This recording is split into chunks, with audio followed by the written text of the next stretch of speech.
নমস্কার। আমার নাম নীলমণি পাল। আমার বাড়ি কুরকুরি, জেলা হুগলি। আমি ওখান থেকে এসেছি। তা পরমেশ্বর পিতা আমার জীবনে যে সাক্ষী করেছে সেটা আমি বলতে চাই। তো পরমেশ্বর পিতা, দেখো, যখন ঈশ্বরকে চিনতাম না, জানতাম না, আমার জীবনে এতটাই কষ্ট ছিল। 6 মাস বিছানার মধ্যে শুয়েছিলাম, উঠতে পারতাম না, হাঁটতে পারতাম না, এমনকি পাশও ঘুরতে পারতাম না।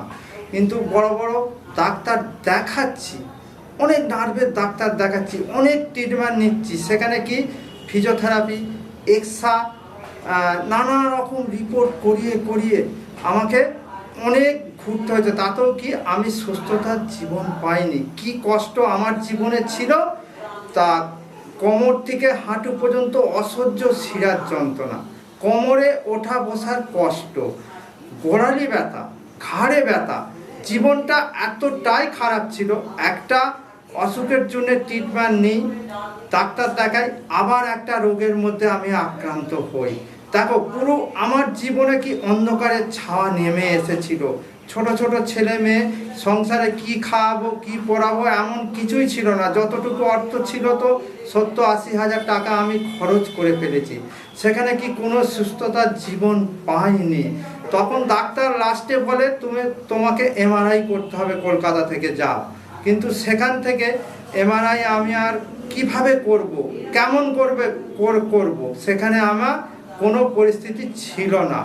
এক দাদা ভাইয়ের দ্বারা যখন আমি ঈশ্বরকে জানতে পারি, চিনতে পারি, সেই শোনাতে যে ওখানে নাকি এরকম সুস্থ হচ্ছে, তখন আমি কোনো কথা না ভেবে, কোনো পিছন দিকে না তাকিয়ে আমি সোজা পরমেশ্বর পিতা গুরু যিশুর মণ্ডলীতে যাই। যে এরকম সাক্ষী শোনাতে, কি শিক্ষা শোনাতে, কি শতপতি দাসের ভয়ানক যন্ত্রণা ছিল। সেই ভয়ানক যন্ত্রণা থেকে শতপতি দাসকে যদি সুস্থ করতে পারেন, তাহলে আমাকেও করতে পারে। তা পরমেশ্বর পিতা সেই মণ্ডলীতে হপ্তাহে হপ্তাহে যাওয়াতে, আরও বেশি পরমেশ্বর পিতার সহিত যুক্ত হওয়াতে, সাক্ষী শোনাতে, পরমেশ্বর পিতা আমার জীবনে সমস্ত কষ্ট, কোমরের যন্ত্রণা, ওঠা বসার কষ্ট, শিরার যন্ত্রণা, গোড়ালি ব্যথা, দেখো আমার তখন থেকে আস্তে আস্তে সুন্দর হয়ে যাচ্ছে। তখন পরমেশ্বর পিতা আমার জীবনে এখন তো পুরো রোগমুক্ত জীবন দিয়েছে। পরমেশ্বর পিতা সুন্দর জীবন দিয়েছে। আর আমার সংসারে তো অন্ধকারের ছায়া নেমে এসেছিল।